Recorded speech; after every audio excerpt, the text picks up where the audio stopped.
অভিশাপ আসমান কাঁপে, আপনাদের কাঁপে না? তার কাঁপে না? অভিশাপের ভয় হয় না? আমার ছাত্রের মুখ চেপে ধরার সাহস কে দিয়েছে আপনারা? সাহস কে দিয়েছে আপনারা? যে ছেলেটার কোমরে দড়ি বাঁধা, কত বছর বয়স ওর? তারা বুঝিয়ে দিল আপনি ঠিক ওনাদের দলের না, আপনি ঠিক মুক্তিযোদ্ধার চেতনা বিরোধী, আপনি রাজাকার, হিজাবের কারণে আমরা জঙ্গি। প্রিয় দর্শক, বলছি অগ্নিঝরা জুলাইয়ের কথা। ফিরে দেখা সেই জুলাইয়ে আজ আমরা আমাদের স্টুডিওতে আমন্ত্রণ জানিয়েছি স্বৈরাচারের রক্তচক্ষুকে উপেক্ষা করে সেই দিন সরকারের পেটোয়া বাহিনীর উদ্দেশ্যে ছুড়ে দিয়েছিলেন প্রশ্ন, আমার ছাত্রদের মুখ চেপে ধরার সাহস আপনারা কোথায় পেলেন? তিনি ঢাকা বিশ্ববিদ্যালয়ের আন্তর্জাতিক ব্যবসা বিভাগের অধ্যাপক ডক্টর চৌধুরী সাইমা ফেরদৌস। আসসালামু আলাইকুম। ওয়ালাইকুম আসসালাম। সেদিন যখন রাজপথে আপনার সন্তানসমূহ শিক্ষার্থীদের রক্ত ঝরছিল, তখন আপনি বললেন মুখ চেপে ধরার কথা, কলার টেনে ধরার কথা। রক্তের চাইতে এই আত্মসম্মান কি তখন আপনাকে বেশি পীড়া দিয়েছিল? আত্মসম্মান বোধ, ছাত্রছাত্রী, সন্তান, এরা ছাত্রছাত্রীরা আসলে সন্তান সমতুল্য হয় শিক্ষকদের জন্য, কিন্তু তারা তাদের প্রতি অন্যায় অত্যাচার গুলো যখন সীমা ছাড়ালো, এবং এটা তো শুরু হয়েছিল আসলে 2018-তেও একই কাহিনী হয়েছিল, তবে মাত্রাটা ভিন্ন ছিল। তো তখন আমরা তার পরিণতি দেখেছিলাম। তো এবং এইবার যখন তত 2018 পর 24 পর্যন্ত এসে যে বিগত সরকার ফ্যাসিবাদী যে কাঠামোটা গঠিত হয়েছিল, এটা তো মাফিয়াতন্ত্রের রূপ নিয়েছে ততদিনে। তাদের ভয়াবহতাটা আমরা প্রত্যেকে কিন্তু প্রত্যক্ষ করেছিলাম আগে। সেই জায়গাটায় ছাত্রছাত্রীদেরকে যখন প্রকাশ্য দিবালোকে রাষ্ট্র কাঠামো থেকে বলা হয় যে ছাত্রলীগই যথেষ্ট তাদের সামলানোর জন্য, সেখানে একজন অভিভাবক হিসেবে, একজন শিক্ষক হিসেবে, একজন মানুষ হিসেবে যার বিবেক কাজ করে, ওটা মানাটা খুব কষ্টকর ছিল। আপনি যখন আমার ছাত্রছাত্রীকে বা আমাদের ছাত্রছাত্রীকে বা যে কোনো দেশের নাগরিককে আপনি গালিগালাজ করেন, একজন শিক্ষক হিসেবে কি এটা মেনে নেওয়া সম্ভব? আপনি তো কাউকে গালিগালাজ করতে পারেন না। আপনি মতবাদ পছন্দ নাই হতে পারে, আপনি তখন তর্কের সাথে তর্ক করবেন, যুক্তি দিয়ে খণ্ডাবেন, বাকবিতণ্ডা হতে পারে, কিন্তু গালিগালাজ তো আপনি করতে পারেন না। তো সেই মুহূর্তে তাদের মুখ চেপে ধরা, তাদের কলার টেনে ধরা, এই ছাত্রছাত্রীদেরকে তো আসলে আমরা বড় করি কিভাবে? আত্মসম্মান দিয়ে, এবং তাকে সম্মান করে অন্যকে সম্মান দেওয়া শেখাই। সেই জায়গাটায় রাষ্ট্রীয় কাঠামো তাদের ন্যায্য দাবির পরিপ্রেক্ষিতে যখন এই আচরণ করে, তখন আসলে আর কোনোভাবেই মেনে কিভাবে নেওয়া যায় সেটাই আসলে আমাদের জানা ছিল না যারা রাজপথে ছিলাম আমরা। কেন মনে হয়েছিল যে এখন সময়ে ক্লাসরুমে থাকার না, রাজপথে যাওয়া দরকার? এই বোধটা তৈরি হয়েছিল কোত্থেকে? এটা তো আমাদের, আমি বলবো যে শুধুমাত্র বাংলাদেশের একটা গোষ্ঠী ছাড়া বাদবাকি সবারই তখন এই একই অনুভূতি ছিল, কম আর বেশি। কারো হয়তো বা ওই ভয়ের রাজনীতি থেকে বের হয়ে আসার সাহসটুকু হয়নি, কিন্তু প্রয়োজনীয়তাটা তো সবাই কম আর বেশি সমাজের সমস্ত শ্রেণীতে আমরা উপলব্ধি করছিলাম। এবং আপনি, এটা তো জুলাইয়ের প্রেক্ষাপটটা তো একদিনের উচিত হয়নি, তার পেছনে 15 বছরের অনেক নিপীড়নের ইতিহাস আছে। আমরা বিভিন্ন সময়ে সময়ে বিভিন্ন মিডিয়া সংবাদ মাধ্যমকে যতই তারা ধামাচাপা দিয়েছে, কোথাও না কোথাও তো খবরগুলো চলে এসেছে, তাই না? যতগুলো গুম খুনের ঘটনা ঘটেছে, আপনি পিলখানার হত্যাযজ্ঞের কথা আপনি বলেন, শাপলা চত্বর বলেন, আপনি ওগুলা তো একটা ঘটনা, এবং আমি প্রায়ই দেখতাম ক্রস ফায়ার, গুম খুন, আয়নাঘরের বাস্তবতা। সেই রকম ভাবে আপনি বলেন যে দেশ থেকে লক্ষ লক্ষ টাকা পাচার হয়ে যাচ্ছে, আপনি ছেলে মেয়েদেরকে পড়ালেখায় উদ্বুদ্ধ করছেন ক্লাসরুমে, কিন্তু আপনি নিজে জানেন যে এই ছেলেটা তো বাইরে যে বেকারত্বের সমস্যায় ভুগবে, আমি কেন পড়াচ্ছি, কোথায় তাদেরকে উৎসাহ দিব লেখাপড়া? তো ওই প্রতিদিনই এক ধরনের যন্ত্রণা নিয়ে বেঁচে থাকা ছিল আমাদের। আমাদের বাকস্বাধীনতা তো ছিল না, কে যে নিরাপদ কে যে নিরাপদ না সেই কোনো ঠিক ঠিকানা ছিল না। তো এই জায়গাগুলায় যেটা হয় না, যে এই প্রেক্ষাপটটা আমাদেরকে ক্ষোভগুলা পুঞ্জীভূত করেছিল। জুলাইয়ে ছাত্রছাত্রীদের উপর যেভাবে নিপীড়ন শুরু হলো এবং যেভাবে আবু সাঈদের বিশ্বাসে ভরা বুকটা, ও আমার, আপনি বলেন যে ও যখন হাতটা মেলে দাঁড়িয়েছিল কি কখনো ভেবেছে যে ওকে গুলি করে দিবে? ভাবে নাই তো।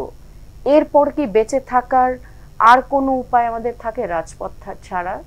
রাজপথে তখন আমার যেটা মনে হয়, এই জুলাই তো আসলে সকলের, সমাজের সকলের শ্রেণী পেশার মানুষরা নেমে এসেছিলেন, আম জনতা যারা ছিলেন, বাবা মায়েরা ছিলেন, এটা রাজপথ থেকে দেখা, সকলে নেমে এসেছিলেন। এই নেমে আসাটা ছিল ওই প্রতিবাদ, ওই যে পঞ্জীভূত ক্ষোভ, রাগ, নির্বাচন, একের পর এক নির্বাচনের প্রহসন, একটা বন্দি রাখতে রাখতে না আপনি তখন যেটা হয় যে ভীষণ দানবীয় শক্তির বিরুদ্ধে না প্রতিবাদী মানুষ যখন তার ভয় ভেঙে বেরিয়ে আসে, তার শক্তি আপনার বোমা বারুদ গ্রেনেডের থেকে অনেক বেশি পাওয়ারফুল হয়।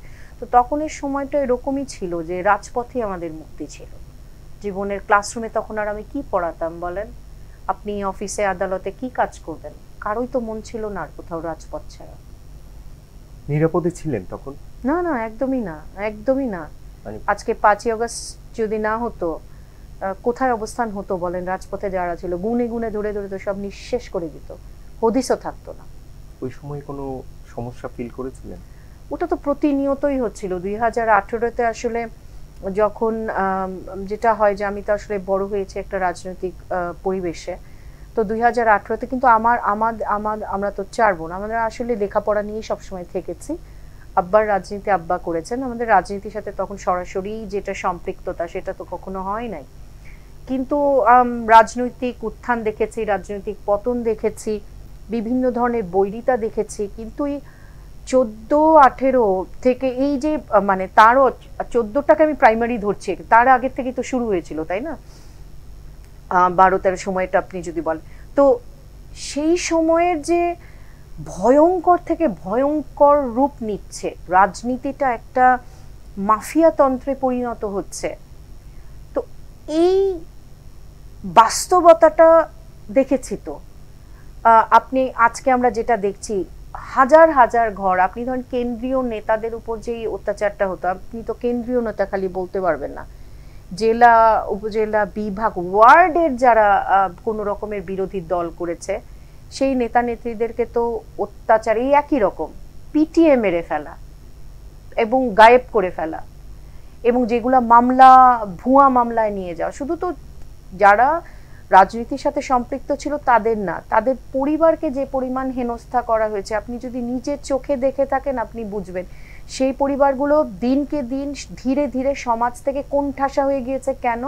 বিকজ বিভিন্নভাবে তাদের এগেনস্টে প্রোপাগান্ডা হয়েছে, তাদেরকে বিভিন্ন রকমের মিথ্যা মামলা, ভুয়া মামলা দিয়ে আপনাদের এমন সমাজে অচ্যুত অস্পৃশ্য করে ফেলা হয়েছে, এদের কোনো বাঁচার আর জোগাড় ছিল না। তো আমার আসলে দেখা মানে আব্বাকে যেরকম হঠাৎ করে ইলেকশনের আগে দিয়ে ভুয়া মামলায়, আব্বার মতো একজন বয়স্ক মানুষকে যারা আপনি খুঁজে পেতে তার আলহামদুলিল্লাহ কোনো রকমের আপনি দুর্নীতির কিছু পাবেন না, দেশকেই যারা ভালোবেসে রাজনীতি করেন তাদের ভেতরকার একজন, তো তাকে আপনি তখন রিমান্ড দাবি করছেন, কারাগারে পাঠাচ্ছেন। তখন কারাগারে পাঠানোটা কিন্তু এত সহজ ছিল না, মানে বয়সের হিসাব না, এটা তো মানে হঠাৎ করে শুনতাম কারাগারের ভেতরে মৃত্যুটা তো খুবই কমন ছিল। তো সেই সময়টায় আমাদের প্রথম যখন আমরা আব্বার কোর্ট কেসেস নিয়ে হ্যান্ডেল করতে মাঠে নামি, তখন আসলে দেখেছি মানুষের যন্ত্রণাটা একদম নিজ চোখে, এবং এই অন্যায়ের যে স্ফুলিঙ্গগুলা তখন সৃষ্টি হয়েছিল এটাই দাবানল হয়েছে তো 24-এ। তো প্রতিবাদ বা যেটা হয়, প্রতিবাদ আপনি যখন করেন, আব্বার কেস তো তখন কেস লড়া হাইকোর্ট থেকে শুরু করে, এবং আব্বার সাংবিধানিক রাইট খর্ব করে ইলেকশনে বাধা দেয়া, তো তখন যে কাজগুলা পরিচালনা করা আমার রাজনীতির সাথে তখন মাঠে না, রাজনৈতিক পরিমণ্ডলে যতটুকুই নামা। তার পরবর্তীতে আমি দেখেছি শিক্ষক হিসেবে মৃত্যু, কারণ ফেরত আসার পর তো যেটা হয় পদে পদে বাধা, হেনস্থা, এবং আব্বা একজন মুক্তিযোদ্ধা, আমার রাজনৈতিক মানে আমার ট্যাগ, আমি মুক্তিযুদ্ধের চেতনা বিরোধী, কারণ আব্বা যেহেতু বিএনপি করেন। এইটা কেমন মানে ফিল করতেন তখন যে একজন মুক্তিযোদ্ধার সন্তান হয়েও আপনাকে একটা ট্যাগ নিতে? জি, ট্যাগটা যখন দিত সেটা আমাদের বিশ্ববিদ্যালয় প্রাঙ্গণেও কিন্তু তখন পৌঁছে গিয়েছিল। আগে আমি বড় হয়েছি ছাত্রী হিসেবে যখন ছিলাম বিশ্ববিদ্যালয়, আমাদের উপর তো কোনো রাজনৈতিক চাপ ওরকম ছিল না যে দল করতে হবে, মিটিংয়ে যেতে হবে। বাট এই 2018-তে যখন ফেরত আসলাম, এই ট্যাগটা স্ট্যাবলিশড হয়ে গেল।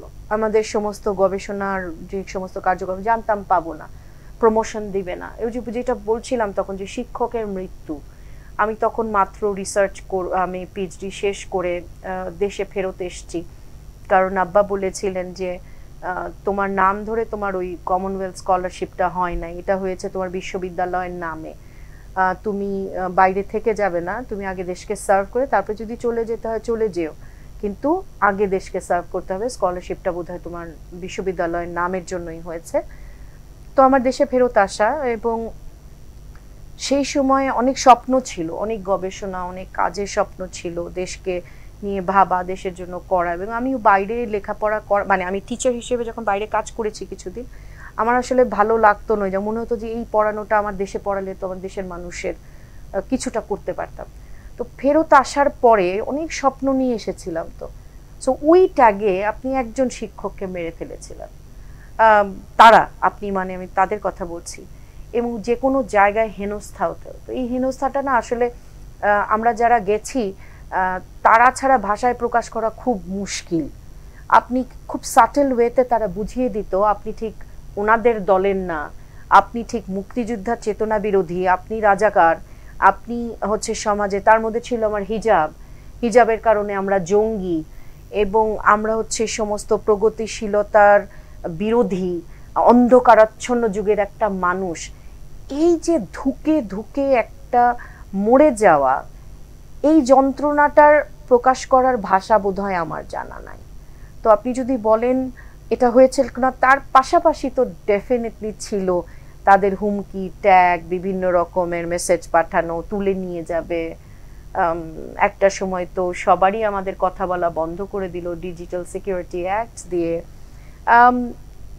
এটা তো আসলে আপনি বলবেন যে কোনটা যন্ত্রণা বেশি, একবারে বেশি মরে যাওয়া নাকি ধুকে ধুকে মরাটা? আমার কাছে তো মনে হয় ওই যন্ত্রণাগুলাই ছিল মৃত্যুর থেকে অনেক বেশি কষ্টকর, ওইভাবে বাঁচাটা। 5 আগস্টের পর এই যন্ত্রণাটা কতটা কাটলো? কঠিন প্রশ্ন। 5 আগস্টের পরের একটা মুক্তি তো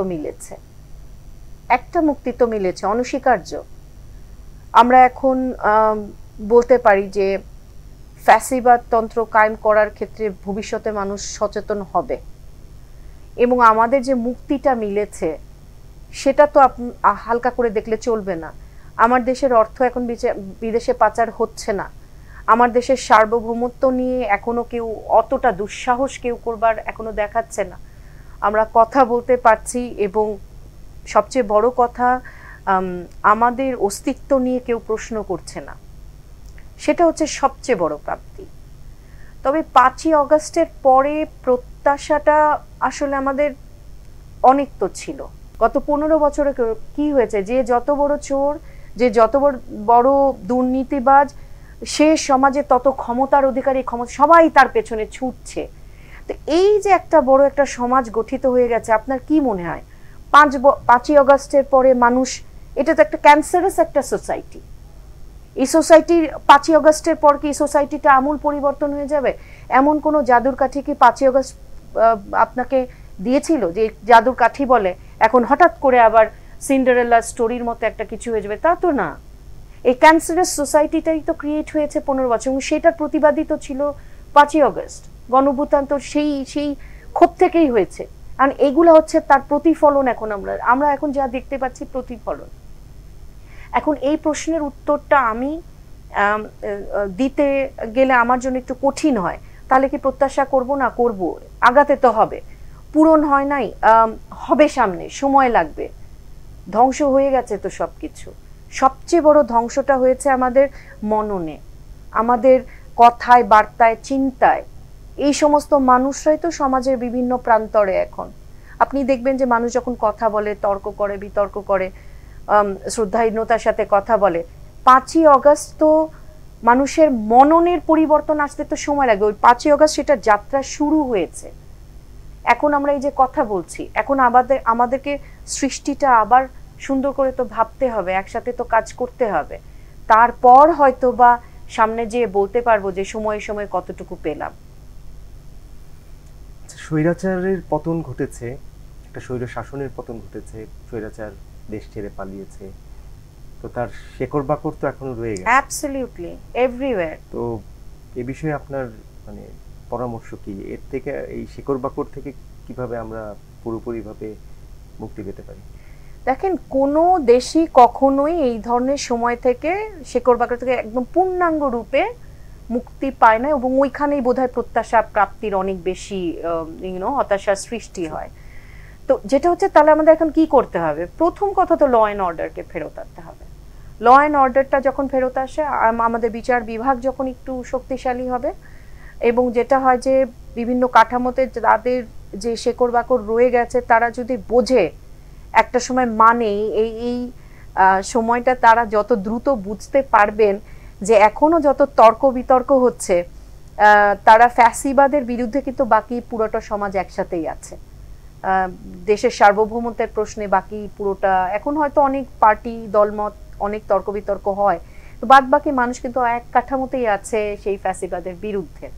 তো ওই শেকড় বাকড় হিসেবে যারা আছেন, তারা যত দ্রুত বুঝতে পারবেন যে আইনি কাঠামো শক্তিশালী হয়েছে, মানুষ এখন কথা বলে, মানুষ এখন প্রশ্ন করে, এখন চাঁদাবাজি এত সহজ না, এখন পাওয়ার মানেই আমার যা ইচ্ছা তা করে ফেলবো তা না, তত দ্রুত আমরা এটা দেখতে পারবো যে শেকড় বাকড় যদি থেকেও যায়, তারাও ভিন্নভাবে চিন্তা করা হয়তো শুরু করবে। এবার একজন মানে জেনজি যাদেরকে আমরা বলি, এরকমই একজনের একটা প্রশ্নটা এরকম: যদি আপনার হাতে বাংলাদেশের শিক্ষা ও নিয়োগ প্রক্রিয়া সংস্কারের সুযোগ থাকতো, তাহলে আপনি কি কি মৌলিক পরিবর্তন আনতেন যাতে এই ব্যবস্থাগুলো আরো ন্যায়সঙ্গত, অন্তর্ভুক্তিমূলক এবং তরুণ প্রজন্মের চাওয়ার সাথে সামঞ্জস্যপূর্ণ হয়? আমি এখন যে জায়গাটায় কাজ করছি সেটা হচ্ছে নিয়োগ, সিভিল সার্ভিসের নিয়োগে, পাবলিক সার্ভিস কমিশন। সেখানে আমরা এখন যেটা হয় আসলে কি জানেন, আমি যদিও একজন শিক্ষাবিদ, আমি কাজ করি তত্ত্বকথা নিয়ে, কিন্তু বাংলাদেশের প্রেক্ষাপটে যেটা হয়েছে যে রাজনৈতিক পরিমণ্ডলে বড় হতে, আমি জানি যে দেশের মানুষের কথা, জনগণের কথা, আমরা যদি একজন মেধাবীও তৈরি করি, চেষ্টা করি, তাকেও করি কিন্তু দেশের জনগণের সাথে সম্পৃক্ততার কথা মাথায় রেখে। তো আমি আসলে ওই রাজনীতির কথাই বলেন, দেশ গঠনের কথাই বলেন, যে কোনো রিফর্মের কথা বলেন, আমি তত্ত্ব কথা কম বুঝি। আমি বুঝি মানুষের কথা, যে দেশের কি প্রয়োজন আছে সেই মুহূর্তে। তো আমি ওই জায়গাটা থেকে জানি যে নিয়োগ প্রক্রিয়ার ক্ষেত্রে বা শিক্ষা ব্যবস্থার ক্ষেত্রে আমাদের যেটা করতে হবে, যে বাংলাদেশের বর্তমান পরিস্থিতি অনুযায়ী আমার কাছে তো আমাকে যতটুকুই ক্ষমতা দেওয়া হয়েছে, নিয়োগ ব্যবস্থা একটা পরিবর্তন আনার সুযোগ দেওয়া হয়েছে, তাই না? তো সেই জায়গাটা যখন আমরা নিলাম যে আচ্ছা ঠিক আছে, নিয়োগ ব্যবস্থা অনেক বড় একটা প্রশ্ন রয়ে গেছে, আমি এখানে কাজ করা আমরা শুরু করি। তো আমাদের একটা নতুন যে কমিশনটা হলো, সেই কমিশনে যখন আমরা একটা প্রত্যয় কাজ করা শুরু করেছি, আমরা দেখেছি যে অনেক জটিলতা আছে তারা সৃষ্টি করে গিয়েছে পিছনের সরকার। হ্যাঁ, অনেক ধরনের নিয়মের ব্যত্যয় করেছে, অনেকভাবে নতুনভাবে নিয়ম করেছে, অনেকগুলা জটিলতা নিয়ে আমরা কাজটা শুরু করেছি। কিন্তু আলহামদুলিল্লাহ একটু সময় নিয়ে আমরা একটা একটা করে কিন্তু এই নিয়োগ ব্যবস্থায় মেধার মূল্যায়ন যেন হয়, মেধার ভিত্তিতে নিয়োগ প্রক্রিয়া, এবং এখানে আপনার জেন্ডার কি, আপনার ধর্ম কি, বর্ণ কি, জেলা কি, আপনার এই কোনো কিছুর এটার ইনফ্লুয়েন্স যাতে না করতে পারে, এইরকম একটা সিস্টেমে আমরা আলহামদুলিল্লাহ কাজ করার চেষ্টা করছি। এবং আমি আশাবাদী আল্লাহ তাআলা যদি সহায় হন, আমরা এমন একটা নিয়োগ ব্যবস্থার দিকে নিয়ে যাব যেখানে যারা এই 4-5 বছর ক্যান্ডিডেটরা নিজেদেরকে তৈরি করে সিভিল সার্ভিসে যাওয়ার ক্ষেত্রে, নিয়োগ ব্যবস্থাটা অ্যাবসলিউটলি আনবায়াসড, মেরিটোক্রেসি এবং ইন্টিগ্রিটির উপর বেস করে নিয়োগটা যাতে একেবারে আনবায়াস থাকে মেধার মূল্যায়নে, শিক্ষা ব্যবস্থায় যদি বলেন, আমার মনে হয় আমি প্রথমেই, আমাকে যদি সুযোগ হতো, আমি প্রাইমারিতে ফোকাস করতাম। প্রাইমারি শিক্ষকদের মান উন্নয়ন, তাদের বেতন কাঠামো এবং তাদের সুযোগ সুবিধাটা এতটাই বৃদ্ধি করতাম যে আমাদের মেধাবীরা যাতে ভবিষ্যৎ ওই ক্যাডার চয়েসেও সে প্রাইমারি শিক্ষক হতে চায়। তার বই খাতা পাঠ্যপুস্তক যাতে এমন হয় ছেলে মেয়েদেরকে ধরে ক্লাসে না আনতে হয়, সে যাতে আনন্দের সাথে লেখাপড়াটা করে। নিয়োগ যে প্রক্রিয়াটার মধ্যে আপনারা যে চেঞ্জটা আনতে চাচ্ছেন, যেটা বললেন বায়াস কাজ করা, এইটা কি মনে করেন যে নেক্সট পলিটিক্যাল গভর্নমেন্ট যেটা আসবে নির্বাচনের মধ্যে দিয়ে, সেই সময় আপনারা এটা কন্টিনিউ করতে পারবেন? এখন পর্যন্ত আমি আশাবাদী ইনশাআল্লাহ। এই জায়গাটা এখন আমরা যারা গেছি কাজ করতে ওখানে, তা না হলে আমরা হয়তো বা অনেক আগেই হয়তো বা বের হয়ে চলে আসতাম বা যেতামই না। কারণ 1 বছরে তো আপনি পরিবর্তন খুব বেশি আনতে পারবেন না। 5 বছরটাকে আমরা যখন দেখি যে একটা কাঠামো বিভিন্ন জায়গায় 15 বছর ধরে বিভিন্ন রকমের অন্যায় পুঞ্জীভূত হয়েছে, সেই জায়গার পরিবর্তনটা তো সময় নিয়েই হবে, একটা রাতারাতি পরিবর্তন তো সম্ভব না। তো আমরা যদি ওরকম পজিটিভ ভাইবটা না পেতাম ওপর মহল থেকে বা পরবর্তীতেও যারা আসবেন তাদের কাছ থেকেও সায় না পেতাম, তাহলে তো আসলে আমরা আমাদের জীবন থেকে এই 5টা বছর ওখানে ইনভেস্ট করতাম না। কারণ আমাদের ব্যক্তিগতভাবে তো ওইখানে পাওয়ার কিছু নাই। এটা জাস্ট দেশের জন্য একটা কিছু করার সুযোগ আল্লাহ তাআলা দিয়েছেন, সেটাকেই যতটা আমরা পারি ন্যায্যতা দেয়া, চেষ্টা করা। তরুণদের যারা ফ্রন্টলাইনার ছিল, যাদের জন্যে আপনি রাজপথে নেমেছিলেন, এসেছিলেন, তো তাদের মধ্যে এখন মানে কয়েকটা ভাগ হয়ে গেছে। যারা পলিটিক্যাল পার্টি ফর্ম করেছে, এনসিপি, এছাড়া বাইরে 1-2টা প্রেশার গ্রুপ আছে, কেউ কেউ আবার অন্যায় দুর্নীতির সঙ্গেও জড়িত হয়ে গেছে। এই বিষয়গুলি, এই যে বিভক্তি, এইটাকে কিভাবে দেখেন? বাংলাদেশের প্রেক্ষাপটে এই বিভক্তিটাই আমি আশ্চর্য হই না, খারাপ লাগে, খুব খারাপ লাগে। রাজপথে এদেরকে আমি দেখেছি, তো এরা আসলে যে বাস্তবটাকে মেনে নিয়ে তখন ছিল, তাদের কাছ থেকে যাদের নামেই শোনা যাচ্ছে বা সামনে আসছে, তাদেরকে এভাবে দেখাটা আমার জন্য ব্যক্তিগতভাবে খুব কষ্টকর। কারণ মানুষ ওই কয়েকজনকে মিলে বাদবাকি সমস্ত ছাত্রদের যে কন্ট্রিবিউশন ছিল দেশের এত বড় একটা ভূমিকাকে প্রশ্নবিদ্ধ করে। আমাদের যাদের সম্পৃক্ততা ছিল তাদেরকে প্রশ্নবিদ্ধ করার সুযোগ পায় আওয়ামী লোকজন যারা আছে, ফ্যাসিবাদ তন্ত্রে যারা বিশ্বাস করে, যারা জুলাই অপশক্তি অশুভ শক্তি বলবার সাহস আজকে করেছে ওই গুটি কয়েক মানুষের অন্যায়কে টার্গেট করে, ওই জায়গাটা তো সত্যিকার অর্থে খুব খারাপ লাগে। হয়তো বা তারা আরেকটু সচেতন হলে যে কাদেরকে তারা দলে নিচ্ছে, কাদেরকে দিয়ে তারা মুখপাত্র তৈরি করছে, কিভাবে যাচ্ছে, হয়তো বা আরেকটু প্রজ্ঞার প্রয়োজন ছিল, বা আরেকটু প্রজ্ঞা দেখতে পারলে হয়তো আমি ব্যক্তিগতভাবে খুশি হতাম। তবে আমি আবারও একটা কথা বলবো যে জুলাইয়ের সময় তাদের যে তারা কিন্তু কেউ ফিরে আসতো না, এবং আজকে না 5ই আগস্ট যদি না হতো, ডিবি অফিস থেকে তাদেরকে ফেরত পাঠিয়েছিল, কিন্তু সেই সময় কিন্তু তারা মুক্তি পাবে না, এবং যে কোনো অবস্থা যে কোনো পরিস্থিতিতে মৃত্যুকে মেনেই কিন্তু এই বাচ্চা ছেলে মেয়েগুলা কিন্তু ছিল। এবং তারা যে আমি যে পরিমাণ রক্তপাত দেখেছি, এবং রাজপথটা না আসলে দেখেন, জুলাই আজকাল নিয়ে কেউ খুব হাসি ঠাট্টা করে, অনেককে আমি দেখেছি। আপনি কখনো রাষ্ট্রযন্ত্রের বিরুদ্ধে সমস্ত ফোর্স রাজপথে দাঁড়িয়ে আছে, চোখের সামনে আপনি দেখতে পাচ্ছেন সাউন্ড গ্রেনেডে, ছড়াগুলিতে মানুষ ঝাঁঝরা হয়ে যাচ্ছে, আপনি তারপরেও দাঁড়িয়েছেন দেশকে মুক্তির লক্ষ্যে। এবং একটা পর্যায়ে কোটা আন্দোলন থেকে যখন এটা গণ আন্দোলনের রূপ নিল, তখন তো এটা দেশের মুক্তি ছিল, 100% মানুষের ছিল দেশের মুক্তি। একটা গোষ্ঠীর আজকে তখনও পছন্দ হয় নাই, এখনো হবে না, তারাই এখন জুলাইকে এটা মানে এত বড় অডাসিটির সুযোগ তারা পায় বলবার জন্য। ওই সময় যারা রাজপথের অবদান তাদের, এইটাকে কাইন্ডলি আমরা কেউ অস্বীকার না করি। এখন যা হচ্ছে বিচার হোক, কেউ তো বলছে না যে কোথাও কোনো রকমের অন্যায়কে আমরা ইগনোর করব জাস্ট বিকজ কোথাও ছিল, কন্ট্রিবিউশন ছিল, যাদের আছে হোক, কারো প্রতি যাতে অন্যায় বিচার না হয়। আমরা তো সেটা বিভিন্ন সময় বলি যে কারো প্রতি আগে যেমন অন্যায় হয়েছে সবাই ন্যায় বিচারটা পাক। তবে ওই জিনিসটা হয়, আমার আসলে একটা মাতৃত্ব সুলভ ফিলিংসই আসে। আমি হয়তো বা কথা বলতে যে এখনো আপনার কাছে কেঁদে ফেলবো, বিকজ আমরা আসলে পিটিএসডি যেটা বলে না, পোস্ট ট্রমাটাইজ সিচুয়েশন আমাদের যেটা হয়, আমরা এখনো সেটাতে আছি।